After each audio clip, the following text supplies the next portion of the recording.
Last time was a very big episode, very gargantuan, at least in terms of time. We found a lot in the last episode. The three main things were, we found the house, we found the school, and we found Care A. I just want to briefly talk about a couple of things. Firstly, the calendar. Now, I'm not about to say, oh, you know, I found the years that the calendars are. No, more relating to the green stuff on that one calendar. You know, the days that were green. I feel like this connection is kind of obvious, but Marvin's face is green. Also, way back in episode 3, Marvin's text is green. So I feel like, you know, the days that Marvin has Care are marked in green, because that's, I guess, just Marvin's color. Seems like a pretty obvious connection to me now that I've watched the whole thing, but I thought I'd point it out anyway. The other thing, too, is the functionality of how that puzzle block works. I am not sure how it disappeared, but I think I know how we found it. Initially, I was just going to say maybe it's just because we found the house, because the room in the gift plane, or the room in Even Care that the block is connected to, it was kind of shaped like the house. But then I was like, what if it's because we read the note in Care's room in episode 3? Because that note also had a line that said, like, you're in the bathtub thinking about her, which... still a wild line to this day, but I feel like that's probably why the puzzle block was over top of the bathtub. It's because it was referencing that note. I mean, finding the house obviously had something to do with us finding that block, but I think functionality-wise, that block probably only appeared because...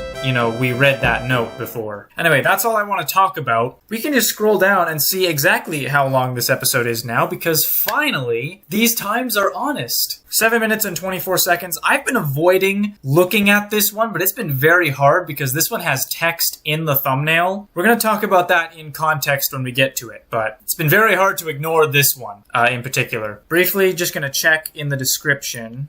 Oh, no, this is the same description as in episode 11, so we don't need to reread this. Well then, let's get right into it. Okay, we're in the mirror room. I don't know what we're doing here, but we're spazzing out. Yeah, I don't know exactly what's going on here. Also, Tiara wasn't on the other side of the mirror. Probably should have pointed that out. Okay, we're back here. I don't know when we left. You! I know this guy! I don't know what his purpose is in the story yet. But yeah, I distinctly remember there being a Pyramid Head guy in Petscop. So yeah, this is interesting. We're finally gonna learn about this character. Okay, so what are you doing? Are you just on the other side? I guess he is. Why are we just standing still? What? Why were we standing still? Oh, you know what? That looked familiar, the way he just ran into the bed. Is this another movement match where perhaps Paul's movements in episode 10 are the same movements here? I'm going to play the clips side by side so we can see if that's the case.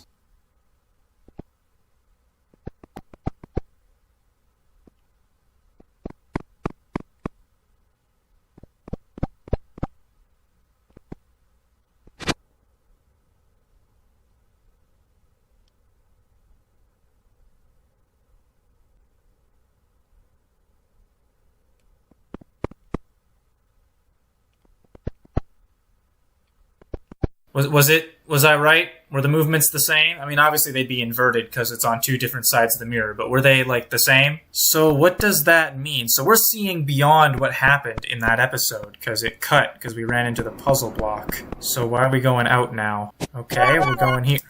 What? The triangle guy was outside of the mirror room now? That was weird. I didn't know that was possible. I thought it was just, like, self-contained. I didn't know they could come out. That's interesting. I wonder what that means, then. I don't exactly know what we're doing now. Okay, we collected some stuff. Where are we going now, huh? We're going to see Tool, I guess. They're moving differently from how Paul moves now, is what I'm noticing. They're moving in a very different way, and it almost kind of feels like they're kind of shocked. I don't know why I'm getting this feeling, but it feels like they're kind of shocked that they're able to move around now. Something about their movements, I don't know. I guess we're not going to see Tool. Hi, Belle. Who is Belle? Who is this Belle character? Also, one thing of note, and I don't know if this is important or not, but this text is the exact same shade of purple that way back in episode 3, we saw them talking about Tiara, and this is like the exact same purple to white text. So, I don't know, maybe these characters are connected. Maybe they're the same character because they use the same color for the text. But that seems like a wild theory. We're just gonna have to keep watching. I mean, all they've said is hi, Belle, so pretty wild theory to me. Why did this just appear? You're free! Yay!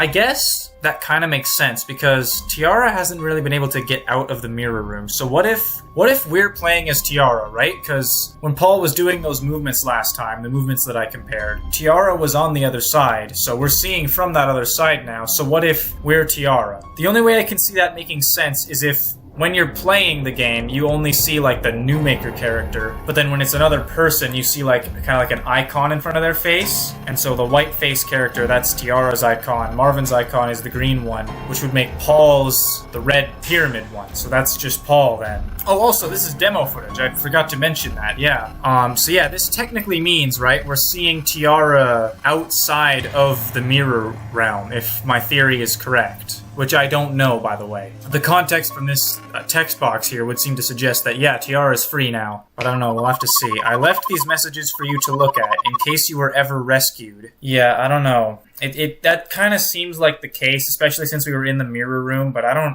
know. And who left these messages? Is it Rainer? So, while you walk around, looking for something to do, I'll come up periodically. When the messages run out, I'll be out of your hair forever and ever. Okay, I'm starting to think that this might be Rainer. So that's very intriguing, I guess. Okay, that seems to be it. But there'll be more, I guess, because we're gonna walk around. And now we're back in this room. You've apparently been running Petscop non-stop for 553758221 seconds, or 153.822 hours. That is a long time. It's interesting that they bring up seconds and not minutes, though. I don't know if that means anything. We do know that Paul likes to leave the game on, like on his console. He likes to just leave it running. So that would definitely make sense. Why this is telling Tiara that, I'm not sure. I also... And I'm not going to do this now, but I might want to calculate how much time, in an easier metric to understand, this is. Because this is not very easily understandable. But yeah, that definitely makes sense with what we've seen with Paul. And I guess that sound is like the sound we'll hear every time one of these pops up, so that's good to know. Or are we just staying here for a long time? Are they actually like trying to calculate how much time that is? I don't know. I don't know why we're just sitting here on the screen. Might as well check the time. Oh! That looks dubious to me. What do you think? Okay, so now I understand the context behind this line. They're talking about how long they've actually been playing the game. Yeah, that's very dubious. How they've just been doing it for that long. But I wonder how that applies to Tiara then, or Belle, I guess is what they're calling her. I don't know. Maybe I've been wrong in referring to this character as Tiara the whole time. Oh, okay. Well, I guess that's it then. You gonna collect those? Oh, I guess not then. I wonder if there's anything different here in this loading screen now that we're in the demo. Alright, where are we going now? Ooh, over to the child library. Oh, wait. Oh yeah, we're going there. Oh, here we go again. Are you still sitting on a chair? I don't know, am I? It's interesting that they would ask that question at all, though. Can you still look around the room? Is there still a room? I don't know. I can't tell, guys. I really can't tell. Why do they need to ask that, though, unless Tiara's been, like, trapped in the game? Or Belle? I'm confused about who to even call this character anymore. But I think it's very clear we are playing as the girl in the mirror room. That, at least, I do know. So that is very interesting, and I don't know... Oh, that's it. Alright. Yeah, that's weird that they would even ask that. That's really the only thing I can think of, right? Tiara being trapped in the game. It would make sense with, like, the sentience themes that we've seen going on, but also we got, in the last episode, confirmation that other players can play this game. This is a multiplayer game. We don't exactly know how that all works, though. And also, wait, so I'm confused about whether Tiara was moving of her own free will and just happening to sync up to Paul every single time, or if Tiara was, like, trapped and her movements were locked to Paul's. I'm confused about that. Anyway, here we are at the child library. Oh, I forgot about this place. I guess we're not going far in there. Hello. This is the child library. Yes, we know. And that's a weird combination of words, by the way. I don't know if I've mentioned that. You're still... Bro, I can't read. You're not family, so I didn't add your traits to the face system. That's interesting to note, that Tiara/Belle is not part of the family. So then why is she roped into this? Because this game is very centered around this family, so why is Belle roped into this? You know, that's not making a whole lot of sense. Oh. We got the depository station. I don't know if we're gonna do anything with it. Oh yeah, didn't Paul leave care NLM here as well? That means I didn't add your eyes or your eyebrows or your nose. Belle's face traits aren't added, so that means Belle doesn't have a room here. Every trait on that face thing is for someone in the family. So does that mean Marvin has a room?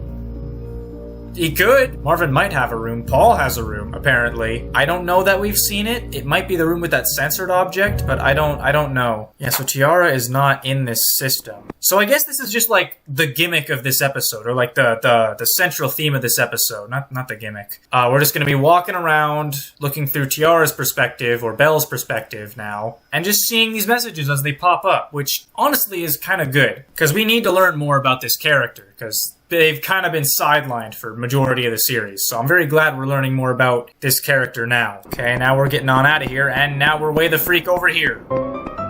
And now we're spazzing out. What was that? Okay, we're going back up to the surface. I wonder if there's something here as well. Like if those loading screens are different. We gonna... Okay, we're out here now in the New Maker plane. Oh, Marvin! Hello, Marvin. Are you the guy who's leaving all these text messages? Or like text boxes? What are we doing here? Oh. Don't get lost. Yeah, I feel like it's probably Marvin. I thought it was Rainer before, but now it's probably Marvin. Alright. Where are we going, Marvin? Are you trying to recreate what Paul did in episode 11? No, he's definitely not doing that. I don't know what Marvin's doing. Oh, Marvin froze. So either he's like locked in place or paused or something, or the game just crashed for Marvin. Which, considering the way he stopped, is probably the more likely explanation. Yeah, I don't know that Marvin's doing alright. Well, might as well just go off into the void then. We are exploring. Oh. Happy birthday, Belle. Okay, so that connects this Belle character to that birthday party scene we saw in episode 9. So maybe that was like Belle's birthday. It would kind of make sense, I guess. What? What was that? It said I'm. I don't know why it said I'm. That was weird. I don't know why they would cut that one off. Okay, where are we going now? We're just kind of wandering. Oh, here we go. I'm calling you Belle because that's who you are. Okay, that might confirm then that this is Tiara and they're just calling them Belle because I don't even know. You might be confused as to what happened. I'm confused as to what's happening. Tiara definitely seems shocked with the way she stopped, or maybe she just stopped because she's reading. I was overeager before and started calling you Tiara prematurely. So maybe it was like a mistake. Marvin made a mistake in the names or something. But then in the notes, why would Rainer also do the same thing? I don't even know who this is from anymore. It could be either Marvin or Rainer. I created a space in the menu for you, still unused now. That would probably be the Book of Baby Names if I were to guess. Because that space is still, like, we can't access it at all. Then I put you inside the machine and played the second movement of Stravinsky's septet on the needles. Okay, so that's kind of what we saw last time, except for the part where he put you inside the machine, you referring to Tiara/Belle. We didn't see that, so maybe that's why the music went all wonky, because like Tiara escaped the machine or something. I don't know. And also, I don't know what Stravinsky's septet is, but it's probably the music that we played last time, so it's probably a good idea that I cut some of it out and didn't just leave it all in. I played it wrong, but that would have been okay. So this is from the perspective of the person who was playing that music. We know this can't be Marvin then. It can't be because Marvin wasn't playing the music. He was instructing the person to play the music. Yeah, so we put Tiara/Belle into a machine, I guess. I don't know why we would do that. I still don't know if the person last time was Paul or if it might be Rainer. Rainer's the only other guy that makes sense because I don't know that Paul even worked on the development of this game or knew about it. So yeah, I think the person we were playing as in the school demo tapes, that was Rainer, and then that's who this is, I think. If you hadn't given up halfway, you would be Tiara. This is not what happened, and now I'm gone. Oh, okay. So I don't know what the "and now I'm gone" line refers to, but I do know that Tiara, I guess, gave up halfway. I'm not exactly sure. And then Belle was her original name, and then when she was supposed to turn into Melody, that was her transition to Tiara. It's very weird how this is explained, but I think I'm getting the basics of what they're trying to say, you know? And that's it. And is that it for the video as well? Whoa. Wait. We just got sent back to the beginning. I want to look at that. Oh, and in this one, there's no quit option, interestingly. And oh, it just says demo recording. Alright. And then yeah, that's where it ends. So I guess that'll be it for this episode, guys. We learned a lot about Tiara, which was interesting. Because we definitely needed to learn more about that character, right? I think I'm making sense of it all, but it's also presented in a way where it's kind of, like, half unclear. But I think it's just a case of, like, the windmill disappeared thing, where you kind of have to take it at face value a little bit. I don't know. But anyway, that's gonna be it, I guess. Hopefully you guys all enjoyed, and I will see you next time. Bye!